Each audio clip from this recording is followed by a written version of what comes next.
Peppers பொழுதுபோக்கு தொலைக்காட்சி, சுட சுட உங்கள் மனதை தொட.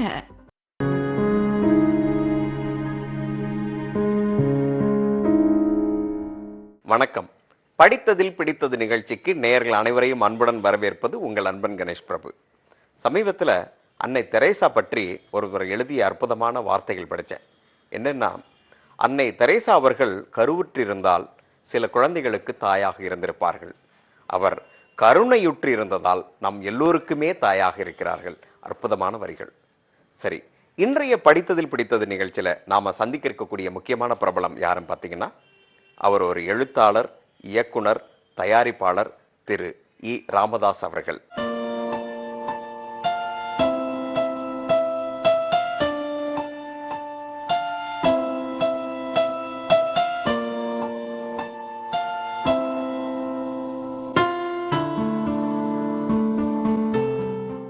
வணக்கம் சார். வணக்கம் சார், உங்களுக்கு படிக்கக்கூடிய ஆர்வம் சின்ன வயசுல எப்ப தோன்றுச்சு?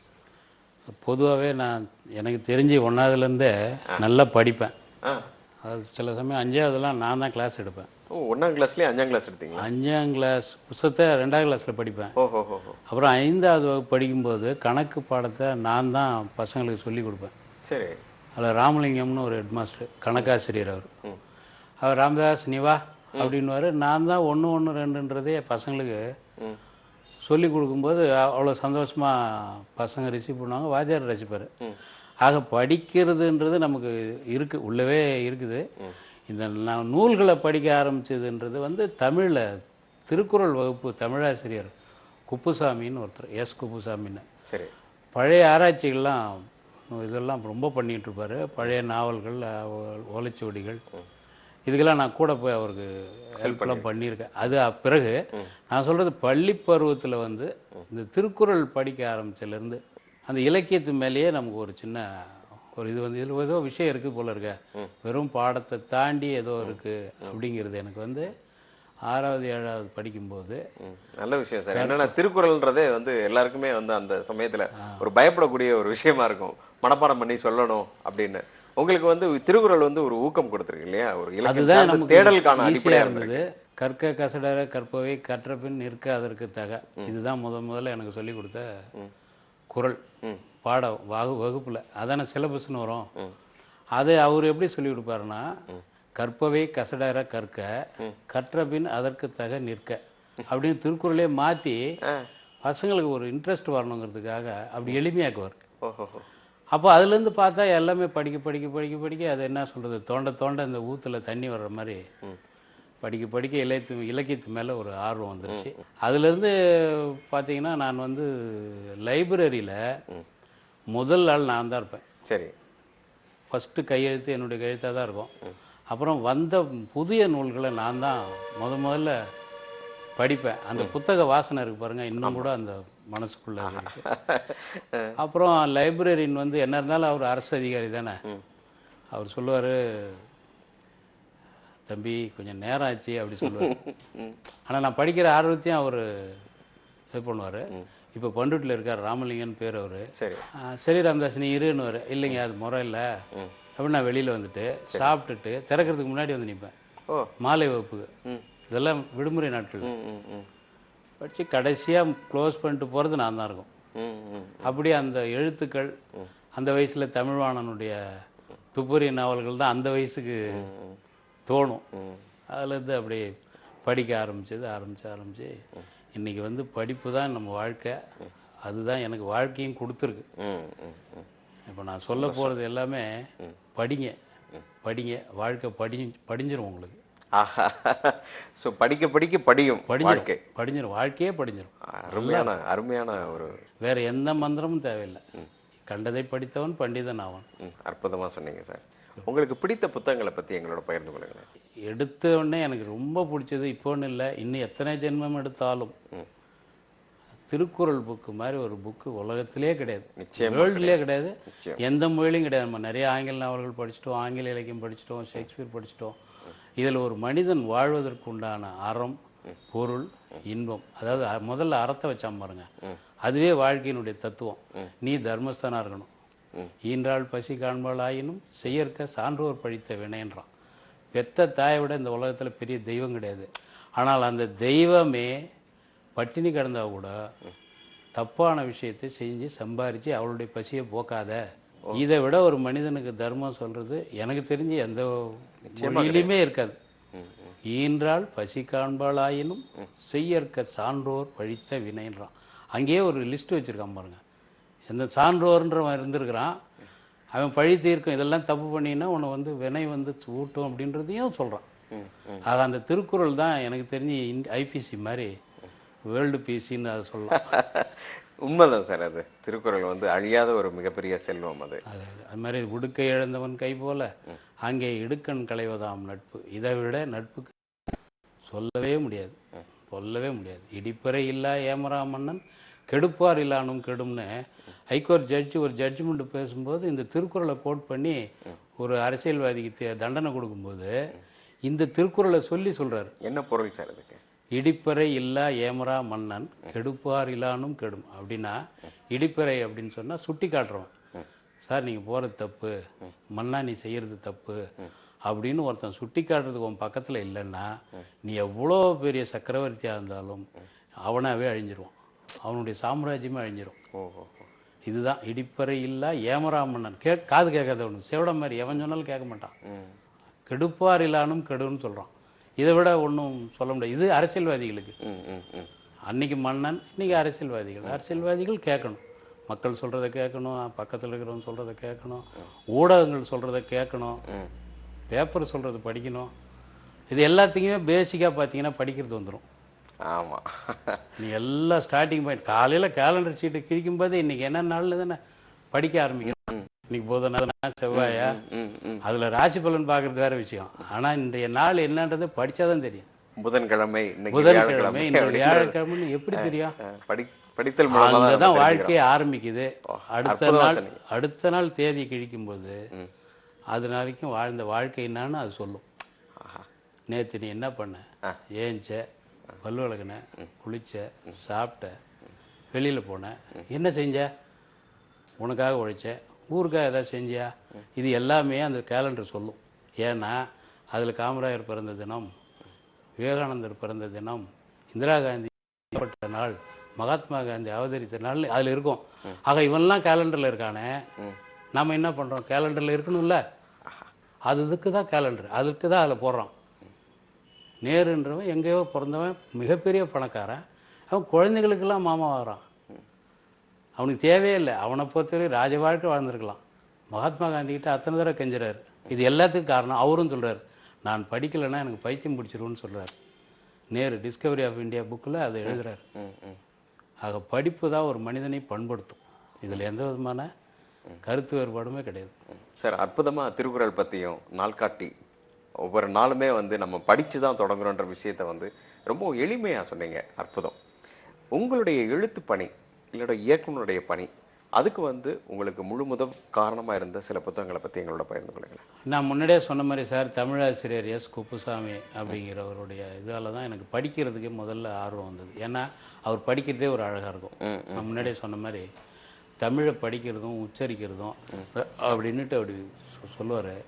அப்படியே நமக்கு மூளைக்கு போயிடும். அவர் சொல்றது அப்படி இது பண்ணிட்டு போனார். அந்த அளவுக்கு ஒரு அவரோட மேனரிசம் அது ஒரு கம்பீரம் இருக்கும். தமிழை பேசுறதுல அவருக்கு ஒரு அவர் ராஜாவா இருந்தா எப்படி இருப்பாரு அந்த மாதிரி சொல்லி கொடுப்பாரு. இப்ப அவர் இறந்துட்டாரு. ஆனா அவர் தான் எனக்கு வந்து படிக்கிறதுக்கு வித்திட்டவர், எழுதுறதுக்கு வித்திட்டவர். ஆனா ஒரு தடவை என்ன பண்ணிட்டேன், ஸ்கூல்ல இந்த எழுதுறதுக்கு எங்கடா டெஸ்ட் பண்றதுன்னு பார்த்துட்டு ஒரு காதல் கடிதம் எழுதிட்டேன். யாருக்கு எழுதுனீங்க? யாருக்கோ அது வந்து ஆட்டோகிராஃப் லெவலுக்கு வச்சுங்க. அதுல என்ன எழுதுறேன் அப்படின்னா, புத்தகங்களை நெஞ்சில் சுமந்து போகிறாயே, என்னையும் கொஞ்சம் சுமந்து போன்னு எழுதுறேன். இது ஏன் எழுதுனா எப்படி எழுதுனன்றது எனக்கு அப்போ கூட புத்தகத்தை பத்தி தான் எழுதிருக்கீங்க. அப்போ ஏன்னா அந்த ஸ்கூல் போற பொண்ணுங்க இது புக்கை இப்படி வச்சுக்கிட்டு போவோம், அதுக்காக அதை வச்சு எழுதுனேன். இது படிச்சுட்டு ஹெட்மாஸ்டர் கூப்பிட்டு பிரேயர்ல வச்சுட்டாரு. பெரேடு எடுத்தாருன்னா அவரோட பெரேடு பாருங்க, அதான் வித்தியாசமான விஷயம். ஒரு பையன் நல்லா எழுதுறான், ஆனா தப்பான இலக்கு நோக்கி எழுதியிருக்கான், அவனை திருத்திக்கிட்டோம், நல்ல கவிஞனா வருவான், நல்ல எழுத்தாளனா வருவான் அப்படின்னு அவர் சொல்றாரு. ஏகே சீனிவாசன் ஒரு ஹெட் மாஸ்டர் பிரேயர்ல. ஆக எனக்கு கொடுக்க வேண்டிய தண்டனையும் கொடுத்துட்டாரு. ஏன்னா பசங்க கிட்ட என்னைக்கு எந்த நிமிஷம் சொல்லுவாருன்னு எனக்கு தெரியாதுல்ல. அந்த விஷயத்தை சொல்லிட்டா எனக்கு அவமானம், அந்த பொண்ணுக்கு அவமானம். அது எதையுமே இல்லாம நல்லா எழுதியிருக்கான், ஆனா அது தப்பு அப்படின்னு நல்லா எழுது கண்டினியூ நல்லா எழுதுன்னு உங்களை பாராட்டவும் செஞ்சிருக்காரு. பாராட்டம் செஞ்சாரு. இது வரைக்கும் நான் தானோ அல்லது அந்த பொண்ணு தானோ யாருக்குமே தெரியாது. எங்க 2 பேருக்கு மட்டும்தான் அந்த இன்னைக்கு வரைக்கும் அது ரகசியம். இன்னைய வரைக்கும் ரகசியம். அதனால தான் நான் பேர் கூட சொல்ல. இன்னொரு விஷயம், ஆட்டோகிராஃப் படம் பார்த்துட்டு ஊருக்கு போய் பார்த்துட்டு வந்தேன் நான். இதுக்கு எல்லாத்துக்குமே காரணம் அந்த எழுத்து. சரி, எழுதும்போது நல்லா இருக்குதுன்னு சொல்றாங்க அப்படின்னு சொல்லிட்டு அப்புறம் கட்டுரைகள் எழுத ஆரம்பிப்பேன். இந்த நானி டைல அது இதுன்னு சொல்லுவாங்கல்ல, பயண கட்டுரைகள். என்னுடைய கட்டுரை மட்டும் வித்தியாசமா இருக்கும். இன்ப சுற்றுலான்னு எழுதுவாங்க. நாங்கெல்லாம் பஸ்ஸில் போனோம் வந்தோம், அந்த மாதிரி நான் எழுத மாட்டேன். நமக்கு என்ன பார்த்தனோ என்ன ஃபீலிங்ஸோ, அங்கே வந்து 2 மரம் இருந்துச்சு, ஒரு சவுக்கு மரத்துலாம் எழுத மாட்டேன். அந்த ஊர் மக்களுடைய இது, அது பார்த்த விஷயம் அப்படிங்கிறதெல்லாம் நான் எழுதுவேன். அதுக்கு எல்லாத்துக்குமே காரணம் அந்த எழுத்து அப்படியே வந்தது. பள்ளி வாழ்க்கை முடிஞ்சுது, திரும்ப அடுத்த கட்டத்துக்கு போகிறோம். அடுத்த கட்டத்துக்கு போகிறோம்னா கல்லூரி. அந்த கல்லூரிக்கு போக வேண்டிய ஒரு காலகட்டம். எனக்கு பிடிச்சது பிரசிடென்சி காலேஜ். காரணம், சென்னைக்கு வரணும், டெய்லி உழைப்பாளி சிலையை பார்க்கணும், மகாத்மா காந்தி சிலைக்கு தினம் ரோஜா வைக்கணும். இந்த மாதிரியான ஒரு சிந்தனை எனக்கு அப்பவே இருக்கும். சரி, இதுக்காக சென்னைக்கு போகணும். ஆக 2 இதை போட்டேன், மாநில கல்லூரிக்கும் வாணியம்பாடி கல்லூரிக்கும். மாநில கல்லூரி வந்து வர்றதுக்கு முன்னாடி, ஒரு வாரத்துக்கு முன்னாடி வாணியம்பாடி வந்துடுச்சு.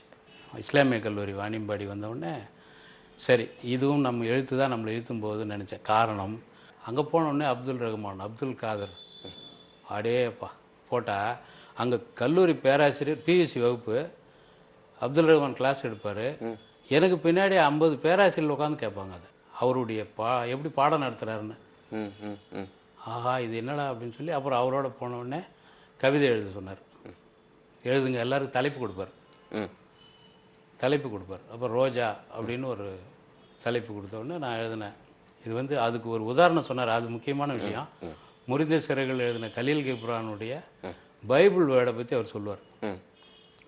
பைபிளில் ஒரு இடம் வரும், இயேசுநாதர் வந்து ஒரு முகத்தில் அந்த தண்ணியை பார்ப்பார், ஒரு பாத்திரத்தில் இருக்கிற தண்ணியை பார்ப்பார். சரி, அது திராட்சை ரசமாக மாறிடும். இது இன்னைக்கு பைபிளில் இருக்கு. இது ஏன் அப்படின்னு அவர் விளக்கம் சொல்லுவார். விளக்கம் அவருக்கு கேட்டார். அதுக்கு யாரோ அந்த காலத்தில் எழுதியிருக்கான். கலீல் கிப்ரான் மட்டும் எழுதவே இல்லை. 1.5 மணி நேரமாக எழுதிக்கிட்டே இருந்திருக்கிறாங்க. இவன் எழுதவே இல்லை. கடைசி 2 நிமிஷம், அந்த குறிப்பிட்ட கால அளவு இருக்கு இல்லையா, அந்த 2 நிமிஷத்தில் எழுதுறான். என்ன எழுதுறான்?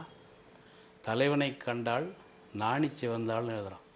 ஏன்னா தண்ணிங்கிறதுக்கோட தலைவனே இயேசுநாதர் தான். அவன் தான் பிரம்மா. அவனை பொறுத்த வரைக்கும் அவன் பார்த்த உடனே தன் முகத்தை அதில் பார்த்த உடனே வெக்கப்பட்டு நினைச்சு சிவந்துட்டாலாம்.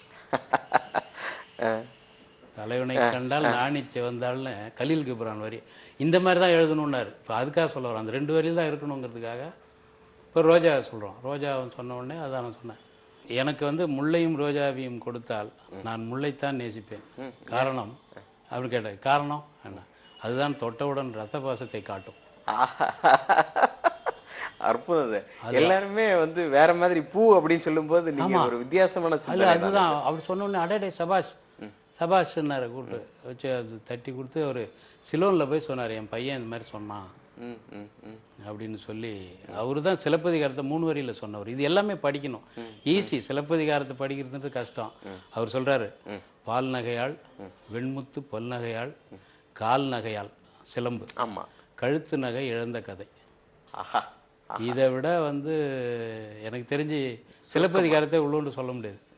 ஒரு வீட்லேயும் ஒரு குடும்பத்திலையும் ஒரு இளைஞனும் ஒரு இளைஞியும், ஒரு அம்மா அக்கா தம்பி எல்லார்கிட்டையும் விவேக சிந்தாமணி புக்கு இருக்கணும். அதில் வாழ்க்கைக்கு தேவையான கருத்துக்கள். சும்மா படித்து பொழுதுபோக்குறது இல்லை விஷயம். அரும்பசிக்கு உதவா அன்னம், தாகத்திற்கு உதவா தண்ணீர்ன்ற பாடல் இதில் தான் இருக்கு. இதுதான் நமக்கு மெயின் விஷயம். இதெல்லாம் சொல்லி கொடுத்தா அவன் வாழ்ந்துக்குவான். அவன் வேலைக்கு போவான், அங்கே போய் சொல்ல மாட்டான், சம்பளம் வாங்குவான், லஞ்சம் வாங்க மாட்டான். இது எல்லாமே இதில் இருக்கும். விவேக சிந்தாமணி கண்டிப்பா. இது கூட கொஞ்சம் கலரா இருக்கு. பழைய இதில் பதிப்பகத்தில் இருக்கும், தென்னிந்திய சைவ சித்தாந்தத்தில். ரொம்ப அருமையான புக்கு. இதெல்லாமே எல்லாருக்குமே கல்யாண பரிசெல்லாம் கொடுக்க வேண்டிய ஒரு நூல் இது. நிச்சயமா சார். வேக சிந்தாமணி பத்தி அற்புதமா சொன்னீங்க. இன்னும் தொடர்ந்து நிறைய புத்தகங்களை பத்தி பேசுவோம் சார். வேக சிந்தாமணி பத்தி அற்புதமான விஷயம் சொன்னீங்க. அதுல இருந்து இன்னும் சில விஷயங்கள் தெரிஞ்சுக்கணும் அப்படின்னு எனக்கு ஒரு ஆவல் இருக்கு. அதை பத்தி சொல்லுங்களேன் சார். கண்டிப்பா ரொம்ப சந்தோஷம் இதை திருப்பி கேட்டதுக்கு. இதுல இன்னொன்னு எனக்கு ரொம்ப பிடிச்சது, நேசனை காணாவிடத்து நெஞ்சாரவே துதித்தல். நேசன்னா ஃப்ரெண்டு. ஃப்ரெண்டை பத்தி அவன் எதிரில் சொன்ன மகசூதி ஆயிடும். அதனால அவன் இல்லாதப்ப சொல்லணும் என்னுடைய நண்பன் மாதிரி வராது. அதுதான் வந்து உண்மையான நட்புக்கு அடையாளம். சும்மானாச்சும் நேராக நீ என் மேலே பூ போடுறது, நான் உன் மேலே பூ போடுறது, அது வேஸ்ட்டு. அது மாதிரி ஆசானை எவ்விடத்தும் அப்படியே தன்னுடைய குருவை பற்றி எங்கே யார் கேட்டாலும் அப்படி சொல்லணும். அதுக்கெல்லாம் கால நேரமே கிடையாது. அவர் எதிரில் இருந்தாலும் சொல்லணும், இல்லைன்னாலும் சொல்லணுமா. வாச மனையாளை. வாச மனையாளைன்னா இதெல்லாம் வார்த்தைகளே எனக்கு புரியல. அந்த வாசம்ன்றது ஸ்மெல்லு கிடையாது, அந்த குணம். அந்த வாசம்ன்றது ஒரு இனிமையான ஒரு விஷயம். அந்த மனையாளை கூட பஞ்சனையில் தான் கொஞ்சணுமா. அதுக்கப்புறம் வந்து அந்த மேட்டருக்கு போகக்கூடாது, கொஞ்சம் கூடாது, வேலை செய்யணும். அந்த அம்மாவுக்கு என்ன கேட்குறாங்களோ அதான் பண்ணணும். கொஞ்சிறது துதிக்கிறதுன்றது பஞ்சனையில். மைந்தர் தமை நெஞ்சில். மைந்தர்னா பிள்ளைங்க. நம்ம பொண்ணு பெரிய புச்சாலியாக இருக்கலாம், பையன் புச்சாலியாக இருக்கலாம், அதை அவங்ககிட்ட சொல்லக்கூடாது, மனசுக்குள்ளேயே வச்சுக்கணும். என் பையன் நல்லா இருக்கான், நல்லா வருவான், அவன் நாட்டுக்கு நல்லா செய்வான், அல்லது நல்லா படித்து நல்ல வேலைக்கு போவான் அப்படிங்கிறத அவங்ககிட்ட சொல்லக்கூடாது, மனசுக்குள்ளே வச்சுக்கணும். நம்ம மைந்தர் தமை நெஞ்சில். இதை விட ரொம்ப டாப்பான விஷயம் இப்போ சொல்ல போகிறது தான். வினையாளை வேலை முடிவில். வினையாள்னா வேலைக்காரி. வேலைக்காரியோ வேலைக்காரனோ வேலை செய்யும்போதே அவனை பாராட்டிடக்கூடாது. எல்லா வேலையும் முடிஞ்சிடுச்சு ஏஜமா அப்படின்னு கையை கழுவிட்டு காசு கொடுக்க போகிற பாருங்க, அங்கே தான் அவனை பாராட்டணும். அதுக்கு முன்னாடியே பாராட்டினா வேலை கட்டிடும். இதுதான் ரத்த கண்ணியில் ராதா சொல்லியிருப்பார். பொட்டி தூக்கிட்டு வருவான், நாலெலாம் கேட்பான். முதல்ல நாலெலாம் கொடுத்துருவான். என்னப்பா நாலெலாம் கொடுக்குற, எட்டனா கொடுன்னுவான். ஏன்னா நாலாம் தானே பேசணுன்னதுக்கு அவன் சொல்லுவான், இதான் அந்த வினையாளை வேலை முடிவில். நீ முதல்ல 10 பைசா கொடுத்துருந்தீங்கன்னா அப்புறம் ஒரு 10 பைசா கொடுத்துருக்கலாம். நீ கேட்டவுடனே நாலாம் கொடுத்தா அப்படிதான் அப்படின்னுவான். அது இதெல்லாம் இதனுடைய வினையாளை வேலை முடிவில். அதனால இது ரொம்ப எனக்கு பிடிச்ச விஷயம். அற்புதமான விஷயம் சார். அது ரொம்ப அதாவது இந்த மாதிரி புத்தகங்கள் வந்து நீங்க சொன்ன மாதிரி ஒவ்வொரு வீட்டிலையுமே வந்து கட்டாயமாகணும். கட்டாயமாக சார். EB பில் இருக்கு இல்லையா, ரேஷன் கார்டு இருக்கு இல்லையா, அது கண்டிப்பாக கொடுக்குறாங்க இல்லையா. எவ்வளோ இலவசமாக கொடுக்குறாங்க இல்லையா. 20 கிலோ அரிசி கூட இந்த 2 ரூபாய் புக்கையும் கொடுக்கலாம். அற்புதம் சார். இதே போல இன்னொரு புத்தகத்தை பற்றி எங்களோட பகிர்ந்து கொள்ளுங்களேன் சார். மிகச்சிறந்த புத்தகம் சார். இப்போ சமீபத்தில் படித்தது. சொல்லுங்க சார். இது வந்து அறம்னு பேர். உண்மை மனிதர்களின் கதைகள்னு சொல்லி ஜெயமோகன் சார். ஆமாம், மிகப்பெரிய எழுத்தாளர். இதில் வந்து நாவலாவோ கற்பனையாவோ அவர் எழுதலை. இதில் எனக்கு ரொம்ப பிடிச்ச உண்மை மனிதர்கள்னா எந்த மாதிரியான மனிதர்களை பற்றி எழுதியிருக்காரு சார்? இதில் அவர் சந்தித்த மனிதர்கள், சந்தித்ததிலே வித்தியாசமாக இருந்த மனிதர்கள், நாட்டுக்கு தெரிய வேண்டிய மனிதர்கள், இவனாகவே நாமெல்லாம் ஆக வேண்டுங்கிற மனிதர்கள். சும்மானாச்சும் அறிமுகப்படுத்தியிருக்கிறாரு. அது அதனுடைய அதில் எனக்கு ரொம்ப பிடிச்சது, ரொம்ப ரொம்ப ரொம்ப பிடிச்சதுன்னா சோற்று கணக்குன்னு ஒரு சோத்து கணக்கு. திருவனந்தபுரத்தில் ஒரு முஸ்லீம், சரி, முரட்டுத்தனமான ஒரு ஆள். சரி, அவன் ஒரு கடை நடத்துகிறான். கடைன்னா பெரிய கடை இல்லை, சும்மா மெஸ்ஸு மாதிரி இருக்கும். வாசப்படி கதவு கூட கிடையாது. சரி, சாக்கு பை தான். சாக்கு பை தான். அந்த சாக்கு பையை தூக்குனா கடை திறந்துச்சுன்னு அர்த்தம். அப்படி ஒரு பை, முரட்டுத்தனமான ஆள். எதிரில் பார்த்தீங்கன்னா இளைஞர்கள், வேலை தேடுறவன், வயதானவர்கள், அதாவது நடக்க முடியாதவர்கள். சரி, இனிமேல் போய் வேலைக்கு போய் சம்பாதிக்க முடியாது, பிச்சை கேட்கறது கூச்சை போட்டுக்கிட்டு இருக்கிறவன். சில பேர் இருப்பான் பிச்சை கேட்டுருவான் கூச்சம் இல்லாமல். சில பேர் கூச்சப்படுவான். அந்த கூச்சப்படுற பிச்சைக்காரர்கள் அதில் ஒரு 4 பேர் எல்லாம் எதிரில் அப்படியே இருப்பான். 11 மணிக்கு பார்த்தீங்கன்னா அந்த அதில் சொல்கிறாரு, காலையில் அந்த வாசனை வருமா. கதவு திறக்கிறதுக்கு முன்னாடியே உள்ள அவர் சமைப்பார். அவரே ஒரு மனைவி எல்லாம் சேர்ந்து சமைச்சு அவரே அந்த மீன் குழம்பு வாசனை வந்து இந்த ஏரியாவுக்கு வரும். அது காற்றுல வரும். அது காற்றுல வந்தவொடனே ரெடி ஆகிடுவாங்க. பசி இல்லாதவனுக்கு பசி வந்துடும்னு எழுதுறாரு அந்த வாசனை. இதெல்லாம் பெரிய விஷயம் இல்லை. ஏன் சேச்சா சாக்கு பைய தூக்கி சாக்கு பைய தூக்குவாங்க. சாக்கு பைய தூக்குன உடனே எல்லாரும் வந்து உட்காருவாங்க. பெரிய ஒரு 20 பேர்லாம் உட்கார முடியாது. சின்ன சின்ன கடை, இந்த திருநெல்வேலி இட்லி கடை இருக்கு பாருங்க, ஆமா ஆமா, அந்த அளவுக்கு தான் இருக்கும். அப்படி எழுதுறாரு. அப்படி அந்த கடையில் உள்ள போய் உட்காந்து சாப்பிட்றாங்க. இந்த மீனை முதல்ல அவர் எல்லாருக்கும் பரிமாறதுக்கு முன்னாடி அவர் உள்ளங்கையில் வாங்கி குடிச்சு பார்ப்பார். நல்லா இருக்கு அப்படின்னு சொன்னா எல்லாருக்கும் சாப்பாடு போடுவார். அவர் வேலை என்னன்னா உட்காந்துக்கிறவனுக்கு இலை போட்டு சாப்பாடு போட்டு போயிடுவார். எனக்கு போதும்னு சொல்லுவான் இல்லையா, இந்த உலகத்திலே போதும்னு சொல்ற ஒரே பொருள் வந்து சாப்பாடு தான். ஆமா, பணம் எவ்வளோ கொடுத்தாலும் போதாது, சாப்பாடு தான். இல்லைங்க போதுங்க வயிறு நம்பிடுச்சின்னு சொல்லுவோம். அந்த சாப்பாடு அவனா ஏஞ்சி போகிற வரைக்கும் போயிட்டு க்ளீன் பண்ணிட்டு அடுத்தவனை கொண்டாந்து உட்கார வச்சிருவான். சரி, இதுக்கு இடையில பில்லுன்னு ஒன்று இருக்கு இல்லையா, ஆமா, பில்லே கிடையாதுங்க. அப்படியே காசே வாங்க மாட்டாரா? காசே வாங்க மாட்டாரு. அந்த உண்டியல் மாதிரி ஒன்று வச்சிருப்பாரு. அதில் நீங்கள் 100 ரூபா போடலாம், 5 ரூபா போடலாம், 2 ரூபா போடலாம், 8 போடலாம், போடாமலே கூட போகலாம். அந்த அளவுக்கு அவர் சாப்பாடு போட்டுவார். அதில் படித்து கலெக்டர் ஆன ஒருத்தர் தான் இந்த கதையை சொல்கிறார் இந்த நாவலில். அவர் என்ன சொல்கிறாருன்னா, அவர் போய் பார்க்குறாரு, கையில் 5 லட்ச ரூபா எடுத்துகிட்டு போகிறாரு கலெக்டர் ஆன பிறகு. சரி, அவர் நேர்மையான ஆள். அந்த கலெக்டர் தன்னுடைய சம்பாத்தியத்தை இதுக்குன்னே ஒதுக்கி கிட்டத்தட்ட 15 வருஷம் நம்ம அங்கே சாப்பிட்ருக்குறோம். 15 வருஷம் 2 வேளை வந்து எடுத்து வச்சுக்கிட்டு கணக்கு வந்து பார்த்தா அந்த 5 லட்சம் வந்து அவர் பார்க்குறாரு. அந்த கடை இன்னும் அப்படியே தான் இருக்குது. அதே மாதிரி அவனும் சாப்பிட்றான். இது வந்து இந்த 5 லட்சம்லாம் ஒன்றுமே கிடையாதுன்னு அவர் தீர்மானிக்கிறார். என்ன பண்ணுறது இல்லை, போட்டாலும் இது கம்மி தான் அப்படின்னு சொல்லி அந்த 5 லட்சத்தையும் போடுறாரு. போட்டும் சொல்கிறாரு, ஆனால் இது வந்து இது கணக்கு தீராது அப்படின்றதான் சோத்து கணக்கு. ரொம்ப அருமையான அற்புதமான ஒரு கதை. அறம், இதுலேயே அறம் வருது பாருங்க. இதுலேயும் திருக்குறள் தான் இருக்கு. ஆமா, எங்கே போனாலும் அது வந்து அற்புதமான புத்தகங்களை எல்லாமே எங்களோட பகிர்ந்து கொண்டீங்க. இன்றைக்கு இந்த இளைய சமுதாயத்திற்கு இந்த மாதிரி படிக்கக்கூடிய ஆர்வம், இலக்கியம் சார்ந்த என்னுடைய மகன்கிட்ட இருந்தே நான் ஆரம்பிச்சிருக்கேன். என்னுடைய பையன்கிட்டே சொல்லுவேன், வந்து படிக்கணும்பா, படித்தா வந்து மைண்டு வந்து பாரம் ஆகாது. அது முதல்ல எல்லாருமே தெரிஞ்சுக்கணும். ஸ்கூல் சிலபஸை படித்தா தான் டைட் ஆகும். உண்மை.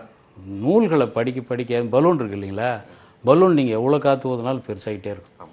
அந்த மாதிரி தான் மைண்டு. அது அழகாக உனக்கு தேவையானது அப்படியே அதை மெதுவாக கூட்டு போனீங்கன்னா அறிவு விசாலம் அடையும், இதயம் சுத்தமாகும், சுவாசம் சீராகும். படிக்க பார்த்தீங்கன்னா வானம் பெருசாக போய்கிட்டே இருக்கும். அது மோன்னு பார்த்தீங்கன்னா அங்கே வந்துச்சு இங்கே வந்துச்சுன்னு படிக்கணும் சார். படிக்காத இளைஞர்களுக்கு வந்து இப்போல்லாம் உட்காந்து ஏதோ லேப்டாப்பு கம்ப்யூட்டரு அதெல்லாம் சொல்கிறாங்க. ஆனால் நீங்கள் இதை எடுத்துகிட்டு போங்களேன், ஒரு நண்பன் மாதிரி இவன். காமராயர் படிக்கலையே தவிர எல்லாரையும் படிக்க வச்சார். அதுவே பெரிய விஷயம். அவன் படித்தனால தான் இன்றைக்கி நம்ம இங்கே உட்காந்து இதை பேசிக்கிட்டு இருக்கோம். அந்த மாதிரி காமராயர் மாதிரி பெரிய தலைவர்களை வர முடியலனாலும் கலாச்சாரத்தை கெடுக்காமல் நம்மளால் முடிஞ்ச வரைக்கும் இந்த இந்திய தேரை இழுத்துட்டு போனால் இந்தியா நல்லாயிருக்கும். அற்புதமாக சொன்னீங்க, இந்தியா தேரை எடுத்துகிட்டு போனான்னு சொல்லிட்டு. ரொம்ப சந்தோஷமாக இருந்தது சார் இவ்வளவு நேரம் வந்து எங்களோட நீங்கள் பேசினது. நன்றி சார். இந்த நிகழ்ச்சியில் கலந்து கொண்ட உங்களுக்கு எங்களுடைய மனமார்ந்த நன்றிகள். இன்னமும் இதே போல வேறொரு சந்தர்ப்பத்தில் நாம் நிச்சயமா சந்திப்போம். மிக்க நன்றி சார். ரொம்ப சந்தோஷம். இன்னைக்கு எழுத்தாளர் இ. ராமதாஸ் அவர்கள் சொல்லிய அத்தனை புத்தகங்கள் வந்து நம்ம வீட்டில் அவர் சொன்ன மாதிரி ரேஷன் கார்டு மாதிரியோ அல்லது ஒரு மின்னட்டை மாதிரியோ நிச்சயமாக இருக்க வேண்டிய அற்புதமான பொக்கிஷங்கள். சரி, இந்த நிகழ்ச்சியில உங்களுக்கு கலந்துக்கணும் ஆசை இருந்தாலோ அல்லது இந்த நிகழ்ச்சியை பற்றி உங்களுடைய கருத்துக்களை நீங்கள் பகிர்ந்து கொள்ள வேண்டும் அப்படின்னு நீங்க நினைச்சீங்கனாலோ எங்களுடைய இணையதள முகவரியை பாருங்கள், www.pepperstv.com.